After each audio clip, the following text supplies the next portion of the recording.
Qué interesante tema con la doctora en filosofía Mónica Ruiz. La eutanasia en México. Y bueno, el facilitador del programa es Diego, maestro en filosofía, Diego Eduardo Merino Lazarín.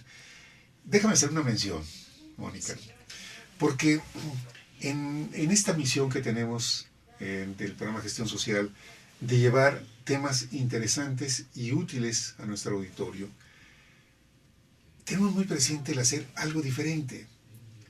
Y tener filosofía en el programa es algo diferente, por supuesto. Pero además, hacer la filosofía amigable. No, vamos, todo esto de lo que estamos hablando, en principio es hablar de filosofía. Sí. Tu tesis misma de la licenciatura en filosofía, la profundidad la da la filosofía. Sí, definitivamente. En general, creo que parte de las motivaciones es poder hablar de filosofía, pero de filosofía práctica. Porque, bueno, no sé si tristemente, pero generalmente se entiende filosofía como historia de la filosofía. Entonces vamos a hacer una cronología de autores, vamos a hablar de su vida, algunas tesis importantes, ciertos libros que marcan parámetros, Aristóteles, Platón. Por supuesto, que nos tienen mucho que decir, pero un poco este tipo de tesis, este tipo de trabajos es tratar de decir, no, la filosofía no solo es historia. Lo que podemos hacer es llevarla a la práctica y dije, puede ser útil para argumentar sobre problemas contemporáneos, problemas que le interesan a la gente, problemas que no nos son ajenos, que por el contrario están ahí, presentes, algunos mucho más tratados que otros, eso seguro, pero la filosofía tiene algo que aportar. Cuando tú elaboraste tu tesis para obtener la licenciatura de filosofía, Kant, ¿por qué tiene tanto significado en tu vida? Sí, esa es una de las pláticas constantes con Diego. Sí, porque Kant... Ahora te pido que compartas. Claro, lo voy a compartir y me encanta compartirlo, porque en realidad cuando se habla de filosofía kantiana también hay una tendencia a hablar de ella en un sentido bastante serio, solemne, cerrado. Bueno, es que se trata de un filósofo que sí planteó ciertos presupuestos de la moral, pero no es aplicable. Nos regresa justo a este tema de hablar de filosofía solo como historia de la filosofía, pensando que son tesis aisladas que no se pueden bajar a cuestiones prácticas. Bueno, mi apuesta es que no, que de hecho la filosofía kantiana tiene elementos importantes. Por ejemplo, él habla de la autonomía de los agentes racionales, que es básicamente el concepto que retomo para trabajar esta tesis. Me parece que es fundamental si vamos a hablar de un tema como la eutanasia, decisiones al final de la vida. Bueno, ¿quién decide? El que decide es un agente capaz, es un agente competente, y cuando hablamos de capacidad y competencia, hablamos es una persona con toda la capacidad de proponerse sus propios fines, de decidir qué quiere para su vida. Evidentemente bajo la consigna de no dañar a otros con ello. O sea, yo no me puedo proponer como fin, desde una teoría kantiana, ir a secuestrar a alguien por mi propio beneficio. Evidentemente hay límites. Pero la idea kantiana de la autonomía en este aspecto es: respetemos a todos los seres humanos que quieren proponerse fines, que de hecho se proponen fines. Y si no están alterando el orden público, si no están alterando directamente a otro, pues respetemos su decisión. Oye, Mónica, esto me hace pensar en la donación de órganos, porque también es una decisión del final de la vida. Sí. Estoy dispuesto a ceder mis órganos porque alguien lo necesita. Hay muchas personas que necesitan órganos para poder seguir viviendo. ¿Se relaciona con el pensamiento de Kant? No se relaciona, porque en realidad Kant en su filosofía habla del suicidio, no habla bien del suicidio, pero en realidad el suicidio no es equivalente a la eutanasia. Ni al suicidio asistido. Ni al suicidio asistido. Él está pensando en el suicidio con algo que él denomina amor propio, que no es otra cosa que egoísmo. O sea, por ejemplo, él va a argumentar muchísimo en contra del suicidio de una persona que solo porque siente malestar en la vida por alguna circunstancia aislada decide acortar su vida. Este tema es especialmente complicado. Yo no entro como en la discusión porque lo único que pretendo es utilizar lo que considero sí me sirve de Kant para analizar el tema de la eutanasia y del suicidio asistido, que claramente no son un tipo de suicidio normal al que estaríamos acostumbrados. No es una persona que por azares de la vida decide acortar su vida por algún malestar. Esto es específicamente médico, un padecimiento médico, un sufrimiento constatable médicamente, y que evidentemente nos lleva a suponer hay buenas razones para que la gente decida acabar con su vida bajo estas circunstancias y solo bajo estas circunstancias. Sí. Eso es lo que defiendo. Y con respecto a la donación de órganos, él tampoco lo trata, pero me parece que también desde la autonomía habría buenas razones para decir, cualquier persona que decide libremente donar sus órganos para ayudar a otros, excelente. Es que de verdad debería de ser una cultura la donación. Desafortunadamente en nuestro país no lo es. Y a veces la cultura también imposibilita que se pueda llegar a contemplar eso. Y cuando digo imposibilita no es de manera peyorativa. El mundo judío, por ejemplo, no puede donar órganos más que aquellos órganos que tengamos dos. Porque cuando llegue el Mesías y entonces todos regresen, ¿cómo vas a hacer para funcionar si no tienes ninguno de los dos riñones? Si tienes dos, bueno, dona uno. Pero no se puede donar aquello que solo sea una cosa, ¿no? Entonces es una cosa ahí delicada porque ellos mismos buscan pues limitarse por esta creencia. Digo, no es peyorativo ni nada, pero así como dice Mónica, es una cuestión cultural. También a veces la cultura, es que la cultura posibilita e imposibilita, ni no necesariamente para bien ni para mal, es decir, es solo limita constantemente. Por ejemplo, ahorita pensaba, hoy en día es posible el trasplante de rostro. De rostro, entonces hablar de un trasplante de rostro con todo lo que implica evidentemente que una persona se preste a ser donador del rostro. Hoy prácticamente buena parte de nuestros órganos son susceptibles de ser donados, pero que tanto mis creencias o mis convicciones, incluso a veces ni siquiera es el sujeto que sería el potencial donador, es la familia alrededor, que tanto estoy dispuesto a donar los órganos de mi ser querido. Hay casos y casos muy interesantes de personas que en vida manifiestan donar lo que se pueda. Todo lo que sea posible, yo lo dono. Pero una vez que fallecen, los familiares dicen, ¿cómo gestionamos eso? Porque, claro, también está el dolor de la familia, es importante, no podemos reducirlo a, bueno, están respetando la decisión, cuando es una situación complicada, la muerte de un ser. Sí, es muy interesante el tema. Pues sí. Yo quisiera, Mónica, que retomáramos esta segunda parte de eutanasia pasiva, suicidio asistido, y algo que me parece importante porque creo que de ahí parte mucho del problema cultural es si estamos hablando de matar a alguien o incluso asesinar a alguien, ¿no? En este tipo de métodos. Por supuesto.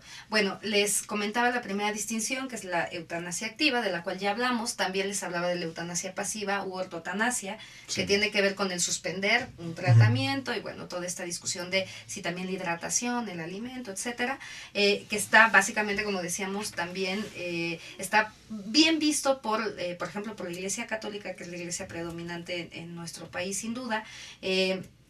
Acepta la ortotanasia para evitar el encarnizamiento médico, del cual también ya hablábamos brevemente, y la última distinción sería el suicidio asistido.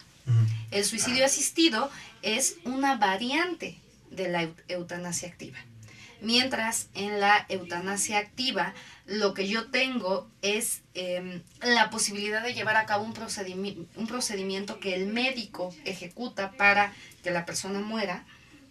En el suicidio asistido también hay apoyo por parte del médico, para encontrar la dosis adecuada de acuerdo al peso de la persona, al padecimiento, varios factores, pero la persona es la que con propia mano toma el medicamento. Por eso se le conoce como suicidio asistido. Sí. Porque evidentemente no entraría en la categoría de suicidio asistido ni sería susceptible de legislación si no hay un médico, un profesional de la salud, avalando lo que esta persona puede tomar para producir los mismos efectos que en la eutanasia. Sí. Una muerte rápida, segura, o sea, sin incertidumbre de falló, para que la persona no sufra, para que la persona entre en un estado de sueño profundo primero y posteriormente llegue la muerte de manera rápida. No es fácil encontrar quien te asista. Por supuesto que no. Y no. Menos cuando no está legalizado, porque... Sí. Claro, estamos hablando de una criminalización del acto. Evidentemente, en un país donde no está legalizada ni la eutanasia activa, ni el suicidio asistido, como es México, pues la realidad es que hay doctores que lo llegan a practicar, pero evidentemente lo tienen que hacer de lado. Totalmente. No, vamos. Es tomar un riesgo terrible, sí, ¿no? Terrible. Hasta terrible. Que se legisle. A propósito de legislación, Mónica, ¿tienes tú alguna referencia, así como ha habido otros temas, básicamente aquí en la Ciudad de México, como el matrimonio de... homoparental. ¿De qué? Homoparental, de personas homoparental, sí. Y también la cuestión del aborto. ¿Qué sabes? ¿Qué información tienes? ¿Qué experiencia tienes respecto de la eutanasia en cuanto que los legisladores estén considerando ese tema para llevarlo a la Cámara? Mira, sí hay propuestas, o sea, sí se ha tratado. De hecho, estoy tratando de pensar el mes, no lo recuerdo, pero justo el año pasado se hablaba de la posibilidad de la eutanasia activa. Esto sí lo quiero mencionar porque por lo regular la propuesta ha sido legalizar la posibilidad de solicitar eutanasia activa. No se ha hablado de suicidio asistido, no tengo contemplado que se hable de suicidio asistido. De hecho, en las legislaciones donde se legaliza la eutanasia, no necesariamente se legaliza el suicidio asistido. Y al revés, lugares donde se legaliza el suicidio asistido, no necesariamente se legaliza la eutanasia. Ahorita podemos considerar ¿por qué? O sea, ¿cuáles serían las diferencias si parece que son variantes de un mismo procedimiento?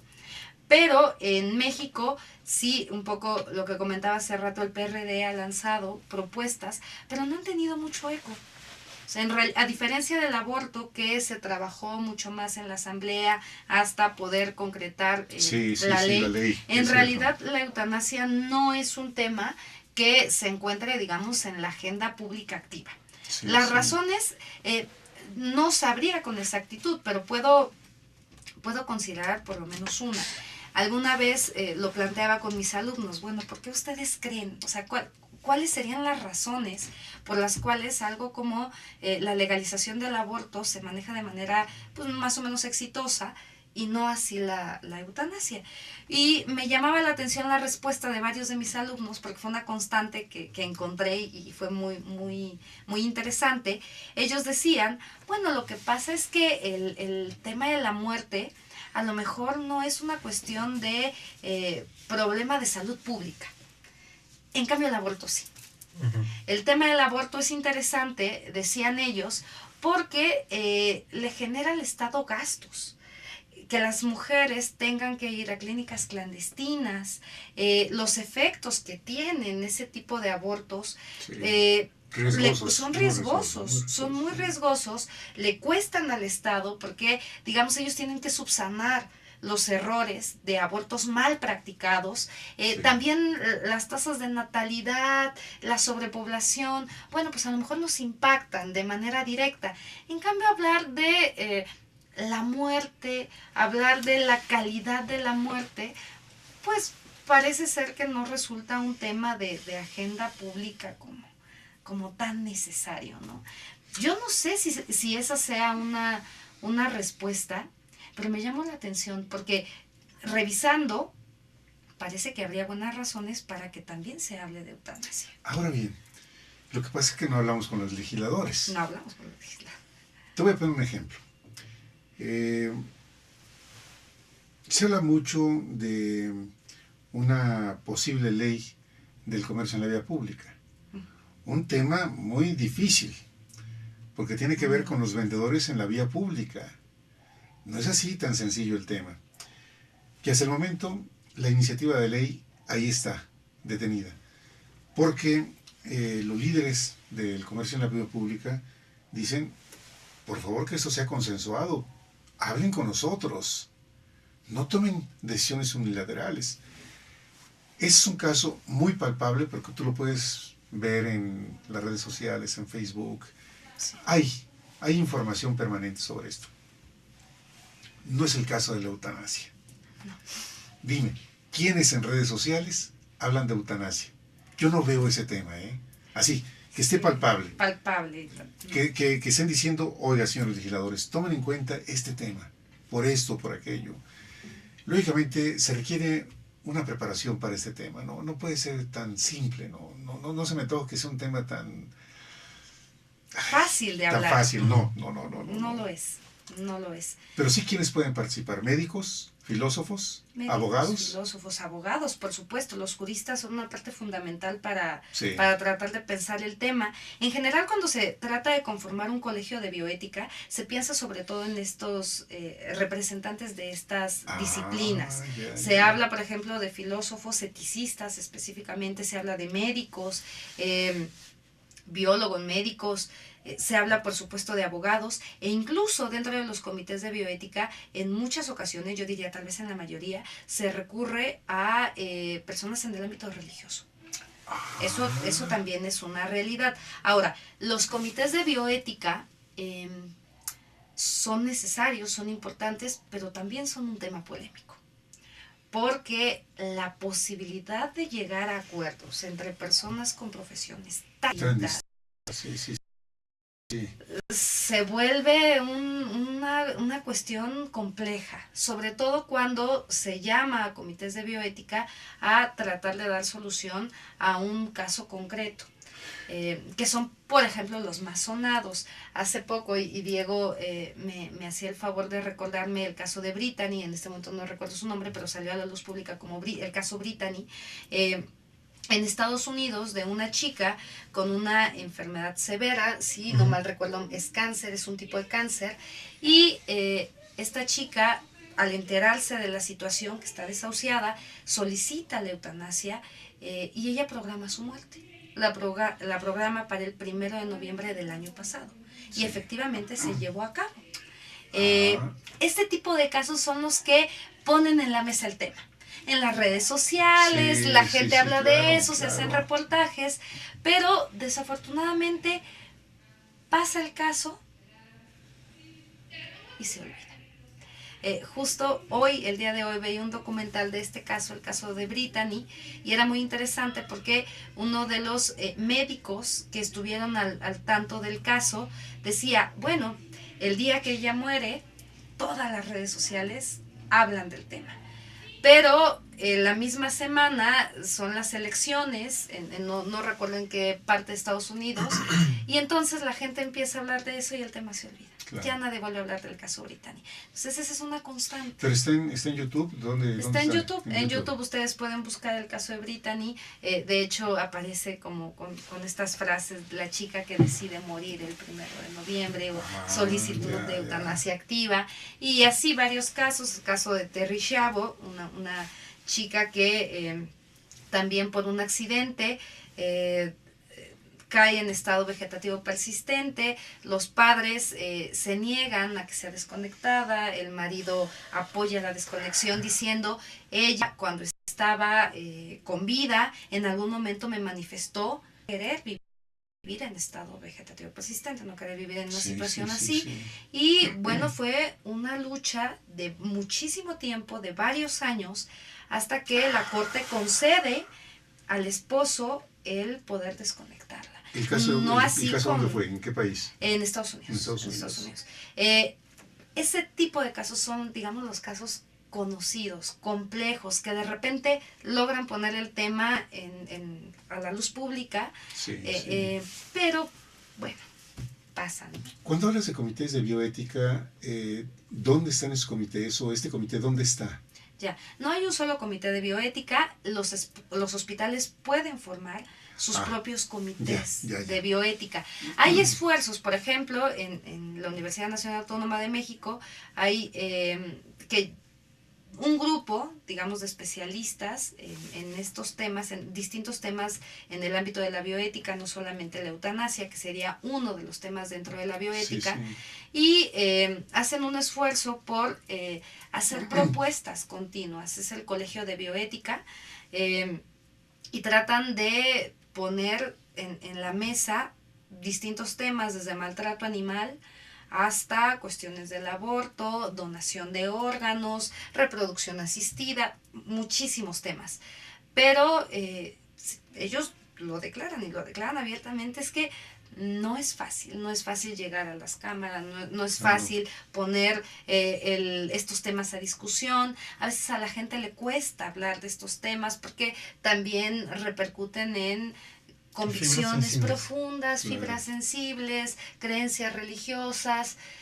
Es difícil. Oye, Mónica, ya hay libros de bioética. Sí, hay muchos libros. O sea, en español, inclusive son a veces textos que llegan a tenerse, si no como materia, pero sí de profesores que se interesan en ello y le piden a los alumnos que estudien bioética. Y sí, también hay materias. ¿Hay materias? Hay materias de bioética. Sí. ¿A nivel de qué? ¿De preparatoria? No, universitaria también. Universitarias. De hecho, ahorita tengo la fortuna de impartir un curso de bioética y salud, justamente. Bien. Pero sí lo hay, pero es poco. No me atrevería a decir que es como una materia obligatoria. Por lo regular se imparte como una materia optativa eso es. Para ciertas carreras. Sí. Sin embargo, parece que debería... Bueno, a mí me encantan estos temas y a lo mejor por eso lo promociono, pero considero que debería de ser obligatoria, por lo menos a nivel preparatoria, porque de verdad son cuestiones de impacto social. Claro. Y también son importantes para el individuo. Cuando a los chicos les hablas de aborto, decisiones al final de la vida, maltrato animal, homosexualidad, o sea, realmente son temas importantes para ellos. No estás hablando de cosas que no les impacten, pero a veces es difícil hablarlas. Claro.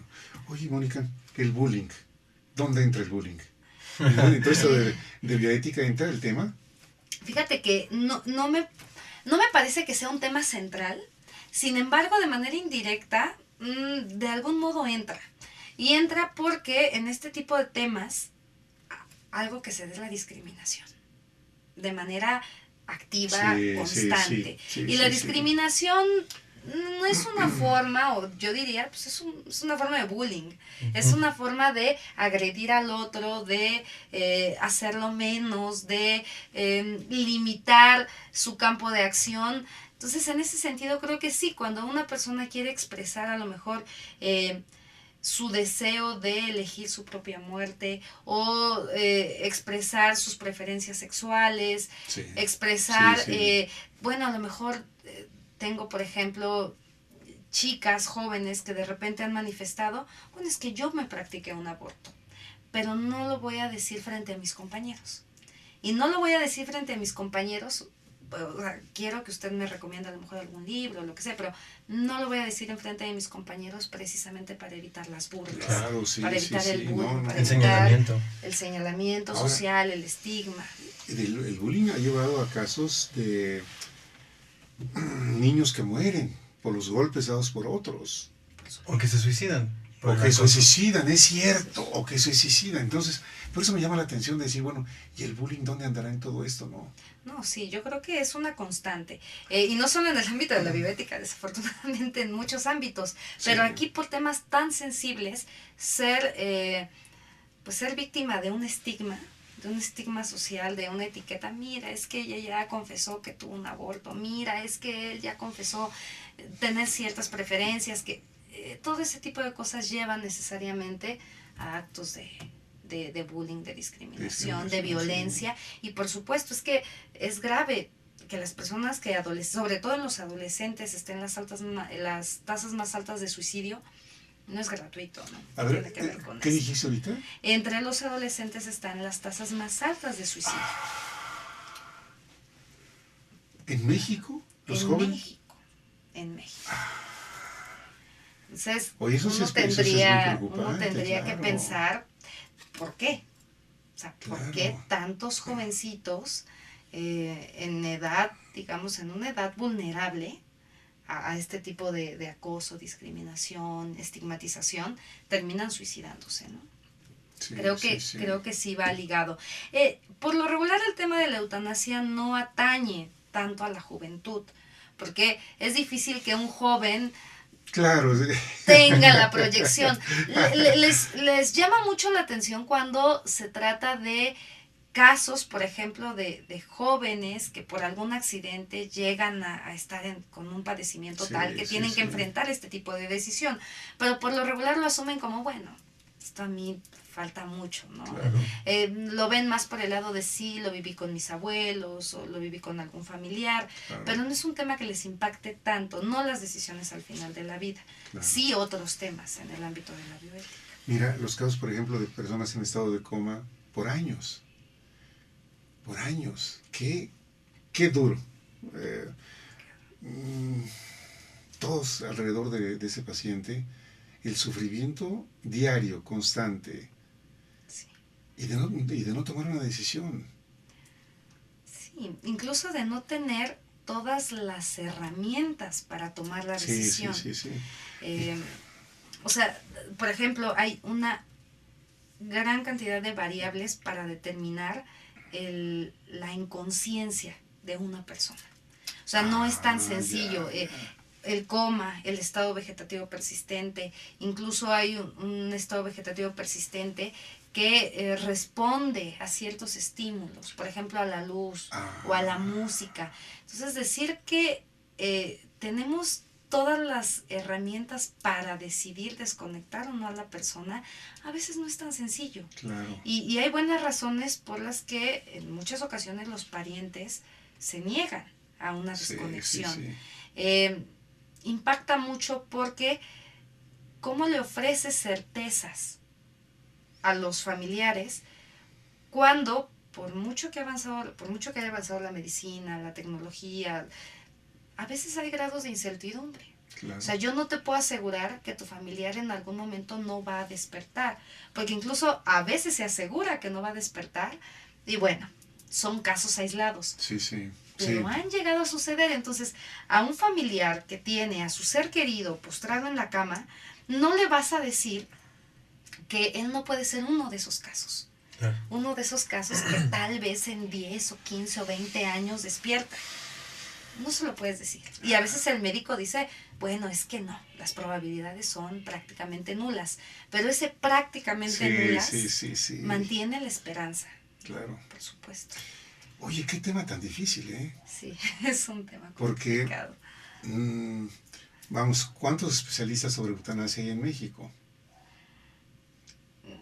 No, yo me atrevería a decir que pocos. Que pocos, ¿verdad? Porque, Sí, insisto, sí es un tema poco tratado. poco tratado. Bueno, pero existe el tema.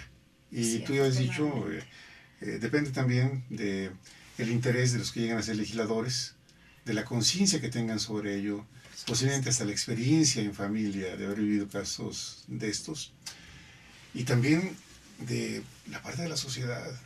Por supuesto. Sí, sobre todo porque es un tema que no nos es ajeno. O sea, todos vamos a llegar a la muerte, inevitablemente, y de distintas maneras. Entonces, nos tendría que importar, ¿no? Claro. Insisto, hablar de ello es difícil, Sí, pero sí, no sí. nos es ajeno porque, vaya, la muerte es un tema. En México además es muy curioso cómo lo tomamos.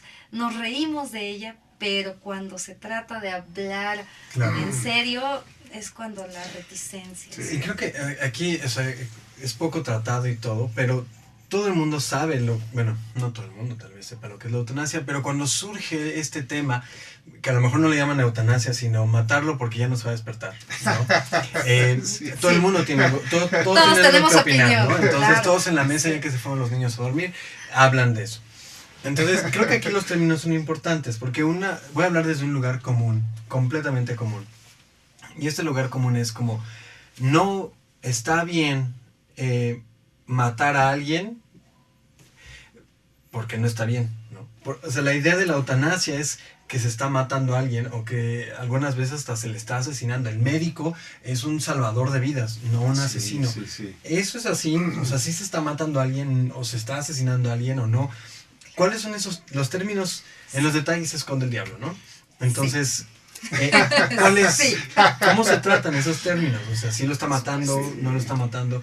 Estoy hablando desde un espacio común, ¿no? Claro, y es muy importante lo que señalas. Mira, a mí me gustaría decir que este problema o esta incertidumbre de se está matando, no se está matando, se está asesinando, en realidad se resolvería por una cuestión de aclarar términos.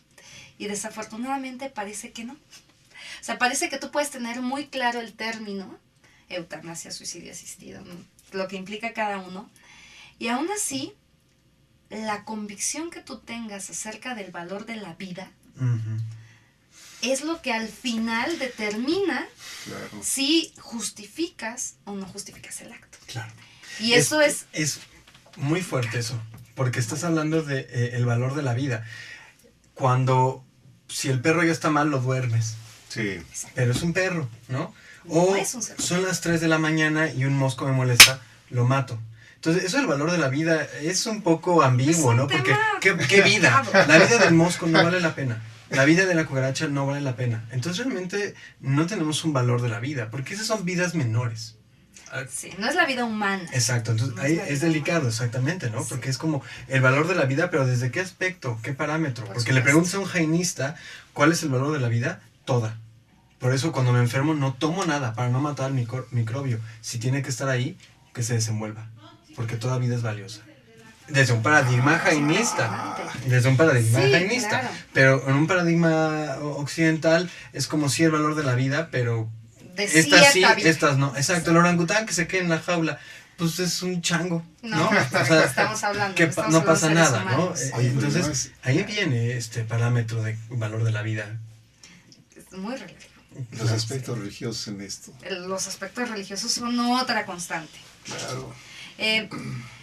Es muy importante y en general creo que no agotaríamos el tiempo para hablar solo del tema del valor de la vida, pero algo que tengo que mencionar porque me parece muy importante.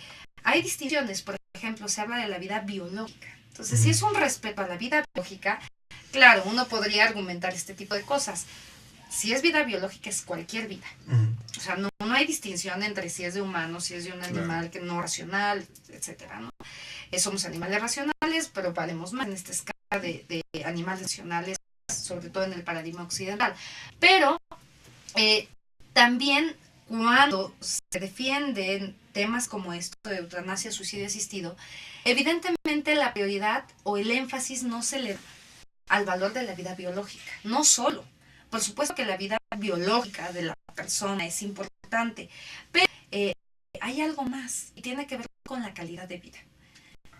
Más que la vida biológica, vamos a hablar de calidad de esta vida biológica. Y otra cosa muy importante, la calidad de esta vida biológica se pondera en relación a si puedo o no hablar de una persona constituida.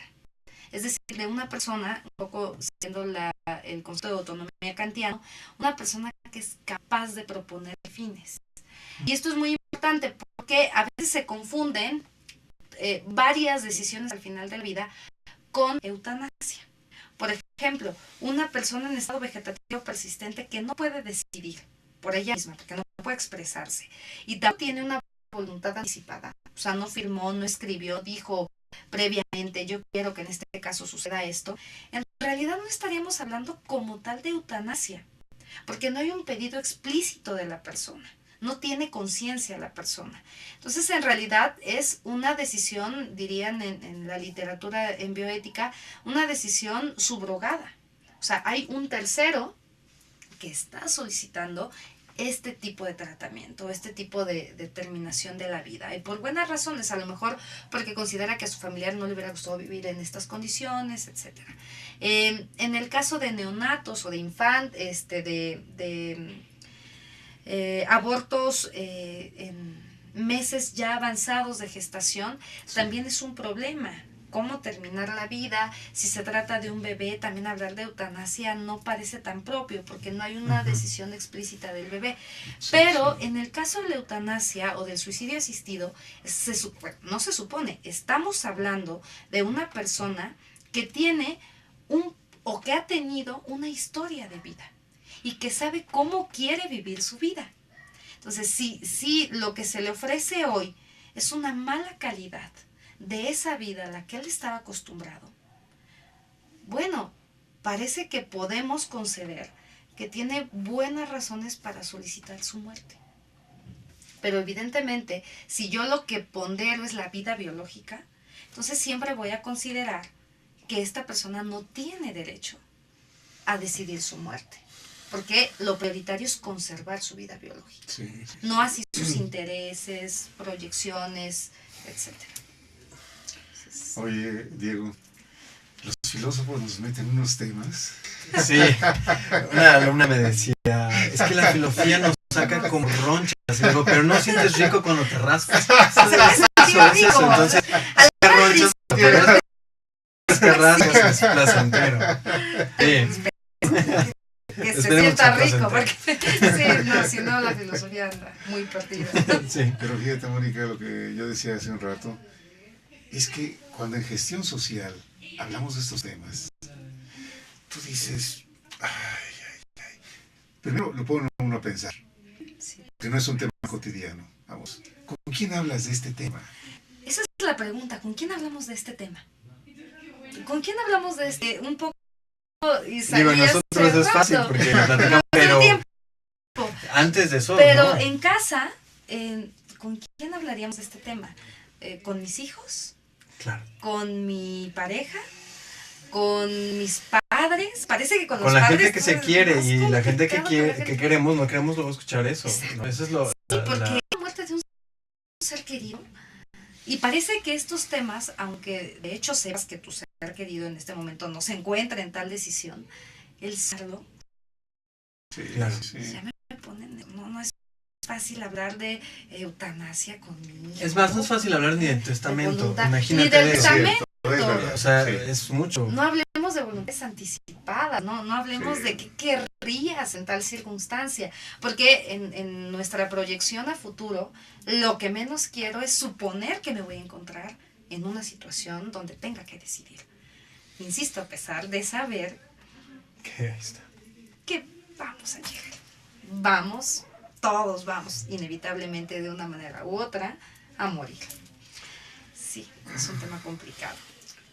En fin, algo, perdón, y solo para cerrar Sí. con este asunto, justamente con mis alumnos les decía, vamos a hacer una dinámica, y una de las dinámicas es, van a llenar un documento de voluntad anticipada. ¿Y si lo hace? Tus dinámicas son maravillosas. apenas vamos a intentarlo, Muy pero interesante. lo que les quiero comentar es la reacción. Sí, La sí, primera sí. reacción fue, ¿en serio? A ver, y solo lo quiero aclarar, y de verdad lo quiero aclarar, no la van a firmar, o sea, no va a llevar su firma, no me la voy a quedar yo, o sea, se la van a quedar ustedes, solo como un ejercicio, o sea, Claro. nadie les está obligando a firmar una voluntad anticipada, Claro. no es ni la dinámica, pero me parece que hacer el ejercicio de poder escribirlo, Sí, de sí. ver qué tipo de preguntas, cómo lo voy a escribir, qué me gustaría, tan solo el ejercicio mental de pensar la posibilidad, empieza a abrir canales de comunicación, que a lo mejor de otra manera no estarían, ¿no? Entonces, tal vez como ejercicio todos nos deberíamos de poner en algún momento a llenar nuestra Redactar. voluntad anticipada, pues como primer acercamiento tal vez, ¿no? A lo mejor contestas la primera pregunta y ya no quieres contestar las otras y es totalmente razonable. Pero a lo mejor es un primer paso a pensarlo, por lo menos, ¿no? Pues qué tema el día de hoy, ¿eh? Qué tema. Sí. Me gustaría poder tener comentarios del auditorio. Sería muy interesante. Sería muy interesante. Que quienes vean el programa después en YouTube dijeran, oye, yo opino esto. Y entonces empezar también a percibir qué es lo que piensan los demás. ¿Qué es lo que piensa la gente? La caja de comentarios está abierta siempre. Sí, Ujú. vamos a ver, vamos a ver. Estamos llegando a la parte de cierre del programa. Por favor. Es que, no sé. Primero que nada, agradecerte muchísimo, muchísimo gracias a que hayas estado ustedes. aquí en este Yo encantada. espacio. Creo que para profundizar se necesitarían muchísimos más programas. Sí. No sé, no es el tipo de temas que yo trabaje. Siempre le estoy preguntando a Mónica que me enseñe más porque no es algo que... Mi línea de investigación es pues otra, ¿no? Mucho más. Sí, más interesante, pero me encanta y él me enseña de eso. Entonces, no sé, tal vez por un poco ya pegado a la línea de investigación de mis autores que son muy individualistas, todos apologetas del egoísmo y demás. Creo que es un problema muy individual que atañe, es un problema muy individual que atañe a la vida de las personas, pero también es individual porque hay individuos que están cerca de las personas individuales, ¿no? O sea, Sí. creo que ahí está lo complejo porque creo que este ejercicio tan interesante que ya hiciste o estás por implementar con los chicos, lo cual será maravilloso, seguramente maravilloso, y si me permites te robaré la dinámica para mis chicos. Yo creo que sí hay que hacerlo. Creo que la apuesta no es ensimismarse, sino introyectarse, ¿no? Exactamente. Que es muy diferente.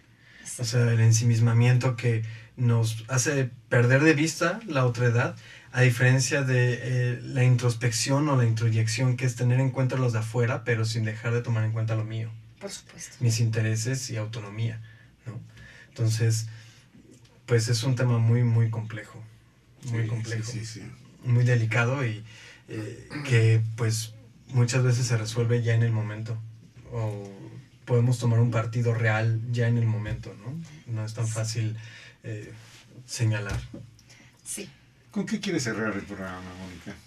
Pues como último comentario, y que me parece muy relevante de lo que acaba de comentar Diego, esta cuestión de se resuelve al final tiene que ver con la inevitabilidad de la muerte. Claro. Entonces, si de entrada sabemos que es inevitable, pues la única invitación que me gustaría hacer es, ¿por qué no pensarlo un poco antes? Tal vez parte de los conflictos emocionales que surgen de tener que tomar decisiones precipitadas, porque nunca quise tocar el tema y entonces cuando está ahí tengo que volcar toda mi emocionalidad a una decisión que a veces me exige racionalidad, porque los médicos llegan dándome datos claros, objetivos, pero mi emocionalidad está ahí operando, porque es mi ser querido, en fin, ¿no? Sí. Entonces, la invitación solo es, si sabemos que es inevitable, intentemos pensarlo un poco antes. ¿Por qué no? Darnos la oportunidad. No obligarnos, un ejercicio de introspección para pensar este tipo de cosas. Muy bien. Isabel, hemos llegado al final del programa. Muchísimas gracias. Doctora en Muchísimas filosofía, Gracias. Mónica Ruiz. Jesús. Estoy muy Gracias. agradecido. Oye, Mi querido Diego, Gracias, Jesús. tú eres el promotor de presencia de personas como Mónica. Me Muchas aprecio gracias. muchísimo. Gracias, igualmente, Jesús. Muchas gracias. Muchas gracias. Gracias por haber Muchas estado con gracias, Mónica. nosotros. Diego, muchas gracias. Pásenla bien. Gracias. Hasta la próxima. Isabel, Hasta la muchas próxima. gracias.